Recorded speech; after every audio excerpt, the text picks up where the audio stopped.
Hi, everybody. Welcome back to the Mike Brunick Show. Today's guest on the Mike Brunick Show is a fellow Focal Point business coach, a fellow advisor to companies, and a member of the Valor Advisors advisory team. So someone who knows us really well, that I know really well, a good friend of mine, and a longstanding colleague, Jason Mundy. Jason, welcome to the show.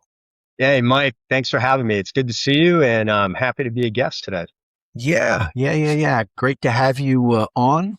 For everybody's knowledge, Jason brings over 30 years of enterprise B2B software leadership to the table, mostly on the marketing side. He's a multi-time CMO. He's helped drive massive growth at companies like Dell and EMC. He's worked at some startups. Jason's got a great breadth of experiences.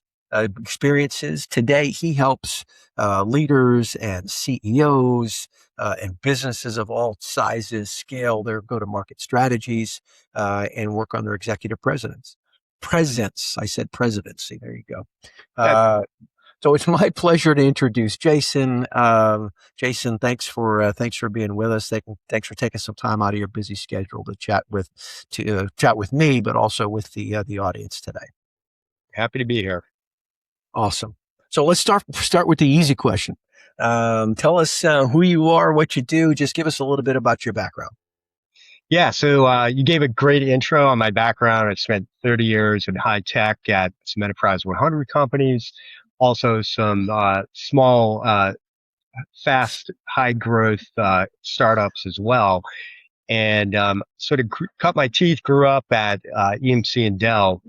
And after that corporate career that I had, I decided to go off on my own and start my own business. And so my business is called On Point Business Advisors. And so what I do a combination of several things.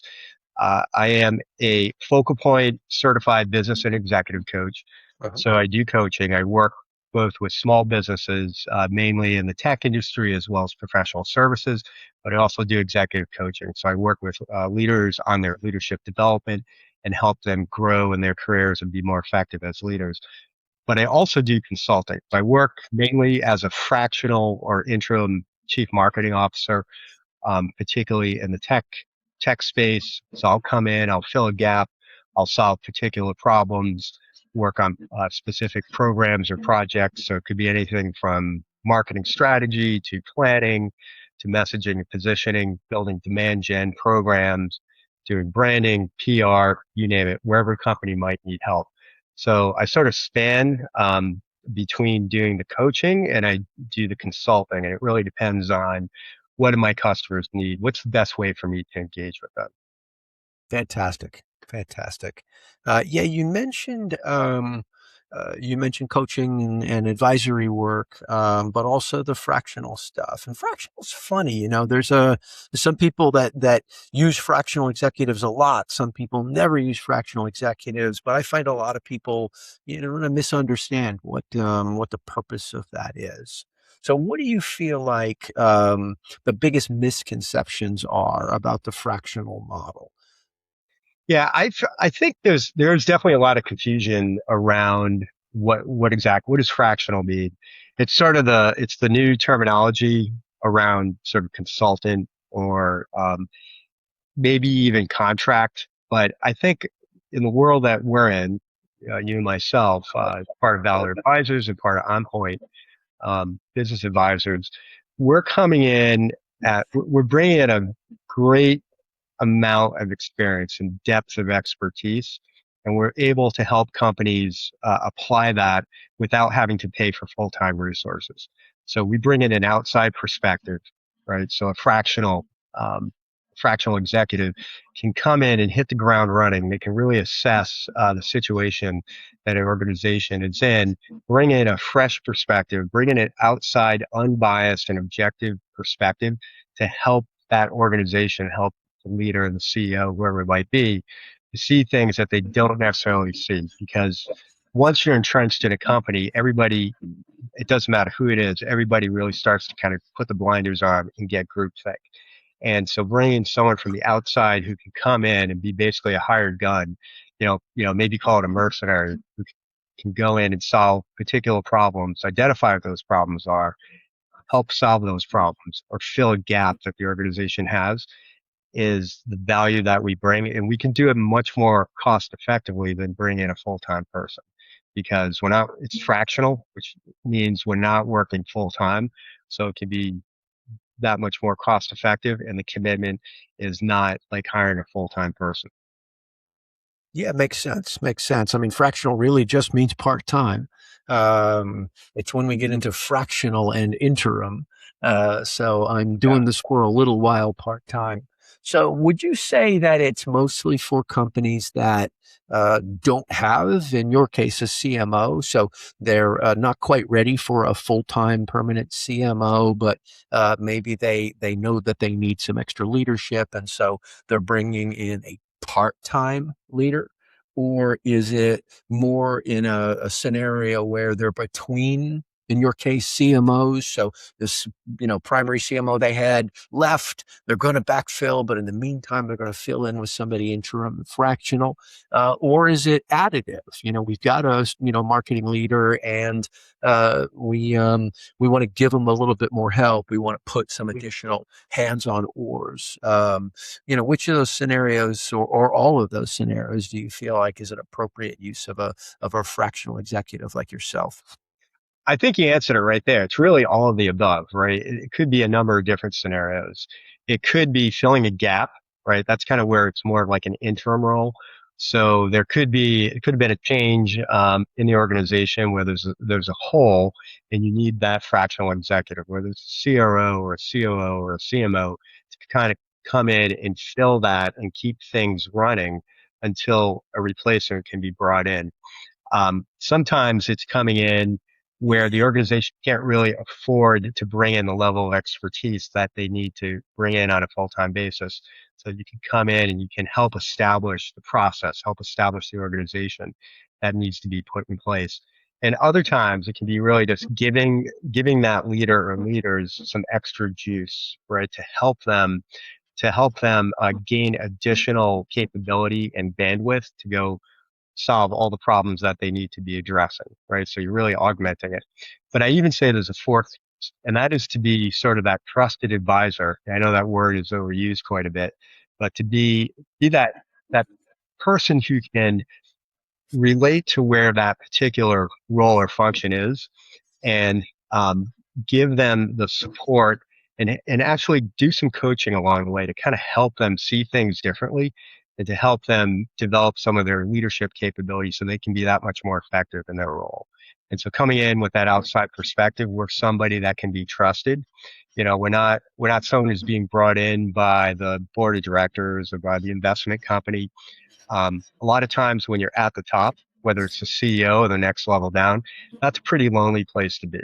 And so those leaders, they can't really express everything that they might be dealing with, can't bring it home.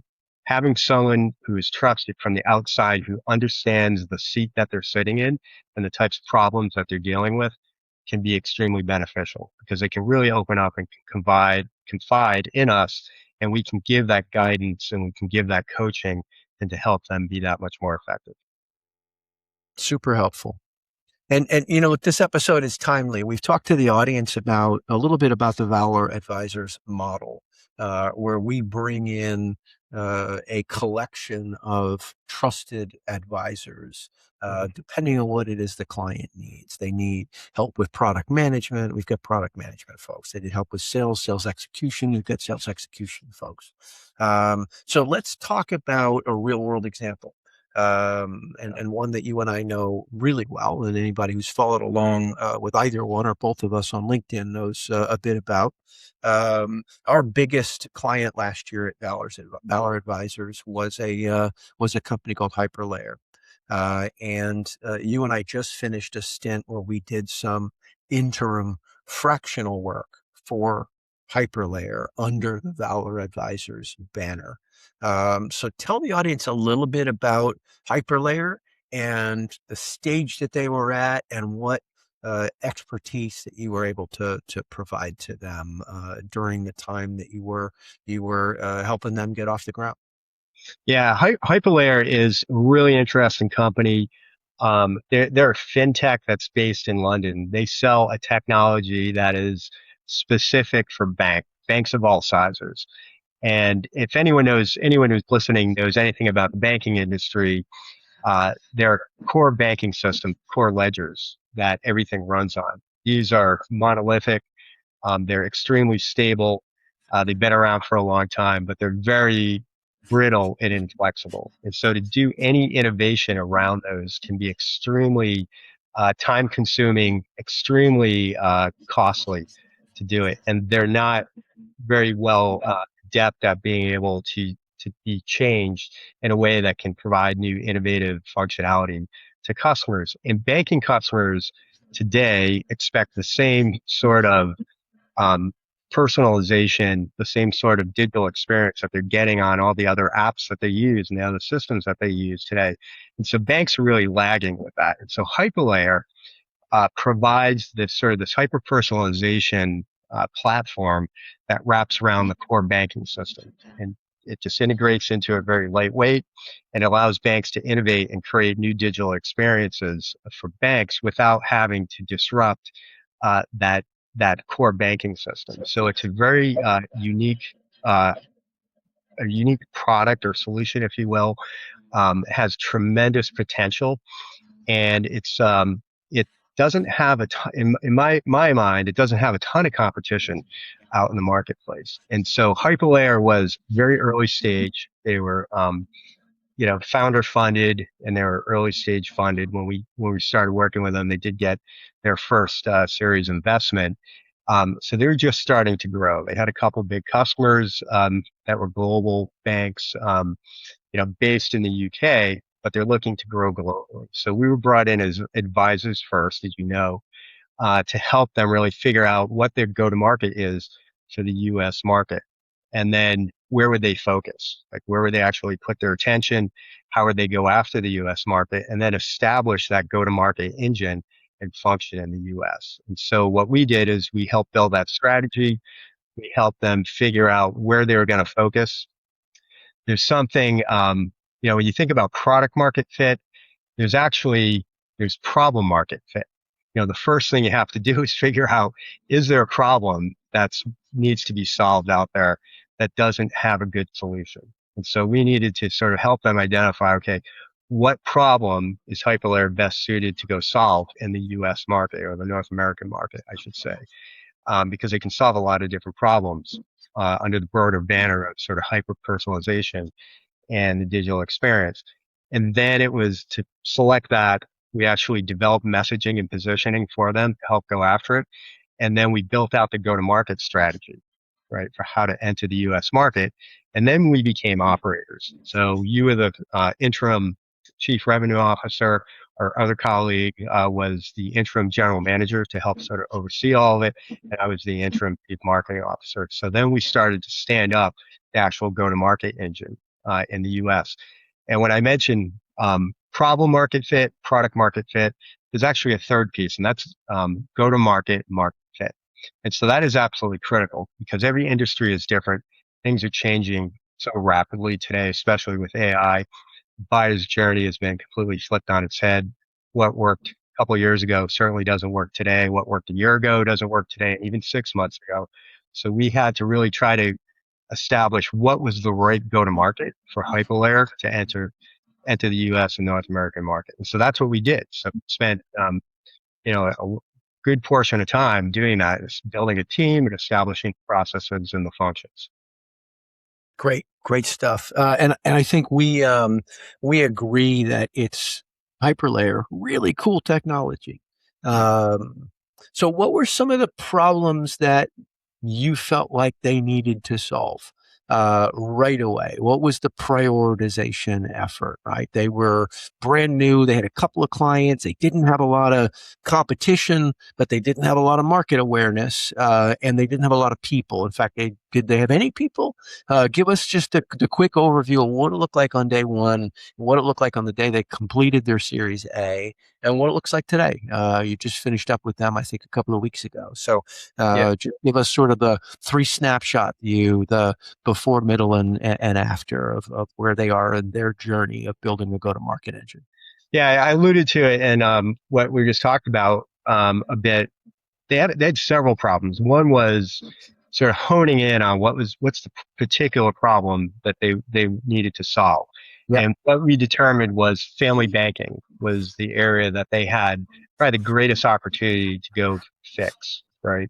Or to go solve in the US. So family banking, if you think about a bank, particularly, commercial banks that sell to end users, consumers like you and I, uh, you've got your main set of customers, right? Which is people who are working, people who have bank accounts, savings accounts. They might have their 401k through a bank.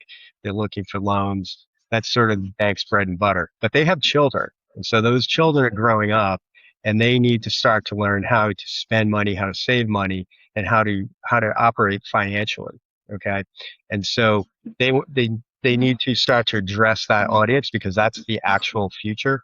That next generation, the Gen Zs and particularly the Gen Alphas, they're going to be inheriting a tremendous amount of wealth, right? They call it the great wealth transfer, right? And this, you'll hear anywhere from 30 to over $100 trillion over the next several decades. That's going to actually be transferred.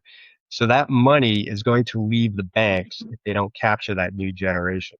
And most banks today don't have tools and don't have products that actually address that younger generation. They can't bank exactly like their parents.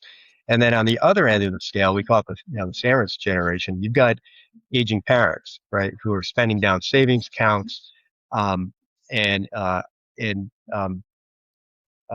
retirement accounts, and they need to spend that in a way that is responsible, and so they don't get taken advantage of. Because as people age, they can become much more vulnerable, and so they didn't.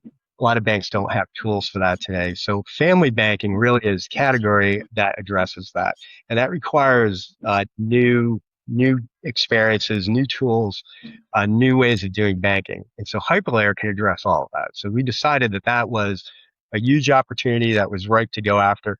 There's a few solutions, few competitors out there that do some things, but no one that really addressed it to the full extent that Hyperlayer could.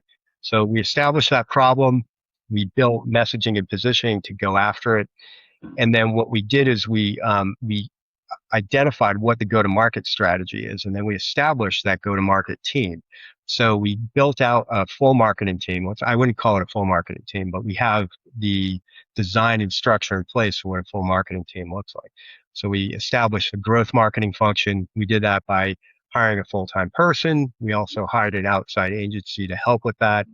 We brought in a PR agency that could help to establish the Hyperlayer brand in the US market and start to create the awareness in the press and media that they need. So banks start to recognize who they are. And then we hired a BDR as part of that function. So the person that sits in between sales and marketing. And then on the sales side, as you know, you stood up the sales function. So we hired some AEs. We hired a sales engineer to, be the demo guide in doc for the organization. So we established that initial function for go to market for Hyperlayer. It's something that could be scalable and that could grow with the company as they start to get product market fit and get established. But I want to back up. I forgot to mention something. I think the biggest problem, besides what I just mentioned, was Hyperlayer's lack of just understanding of what go to. Yeah.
Yeah. That's a great articulation of the journey. We were in uh, adjacent foxholes or fighting holes there at Hyperlayer, and it felt like we kind of moved from advising to educating to operating. And maybe not quite that linearly, doing all three of those things at once. In your experience, how common is that? How common is it to really have to spend time educating on not just how to do certain things, but even just what those things are?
Mhm.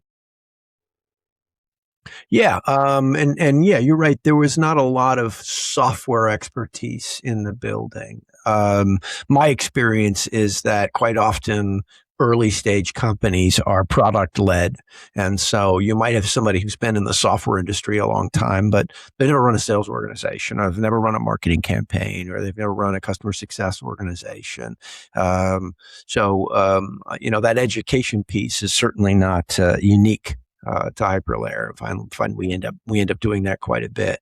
Let me teach you how this funnel actually works, or even what the terminology looks like, or how a compensation plan should work, or how a sales and marketing, go to market team meeting should be run.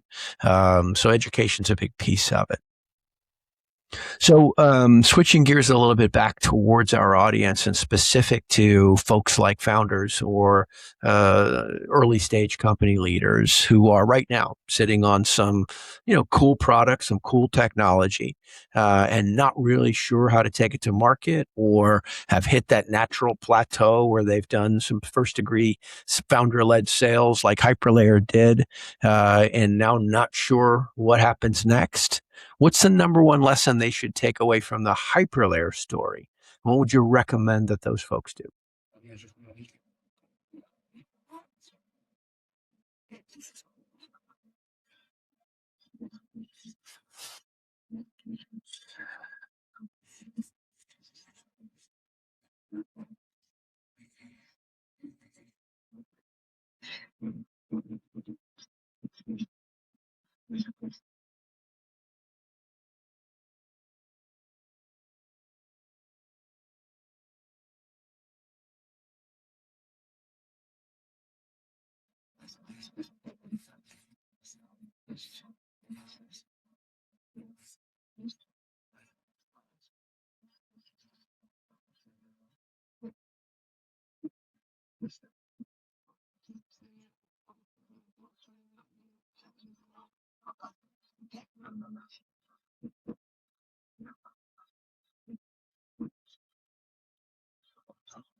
That's super helpful.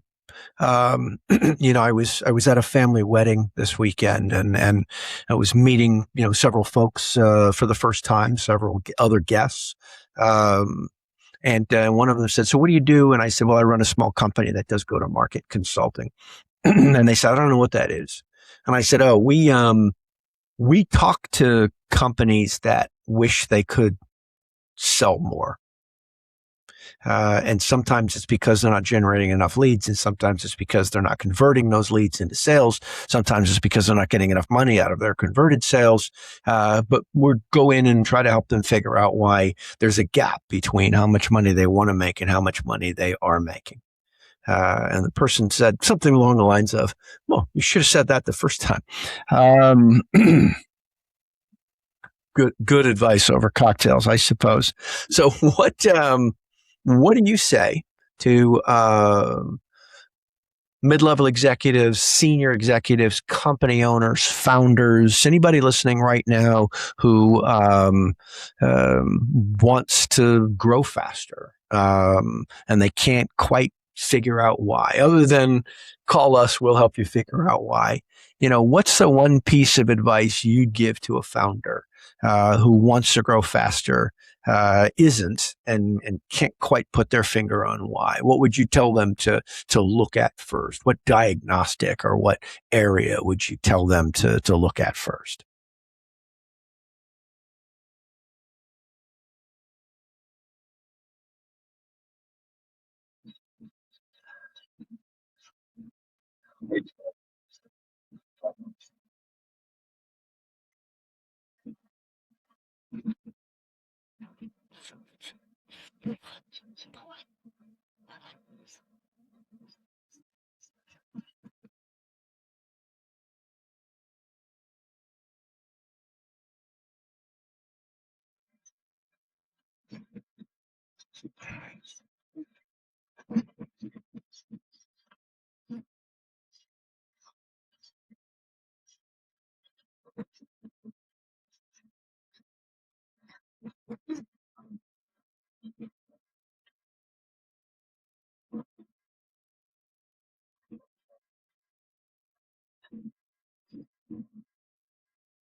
Perfect. Perfect. Other than through Valor Advisors, how would anybody listening who wanted to chat with you and learn a little bit more about what you did or possibly engage with your service, how would somebody get a hold of you?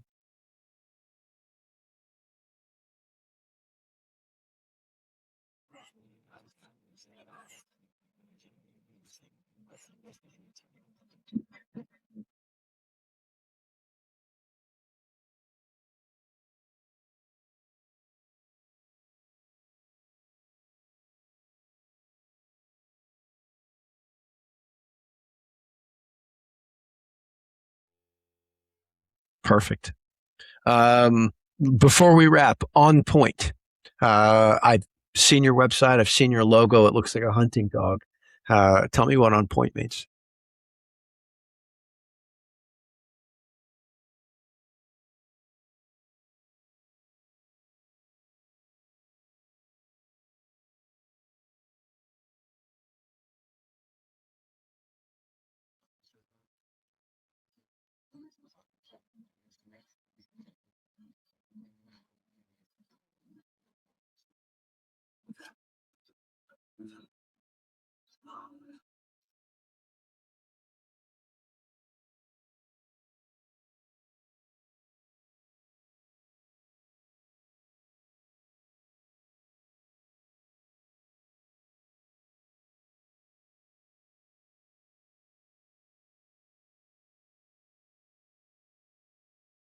Fabulous. Wonderful. Jason, thanks for spending some time with us today. Thanks for telling us a little bit about Hyperlayer, a little bit about OnPoint, a little bit about Austrian German hunting dogs, a little bit of everything. So thank you for your time today.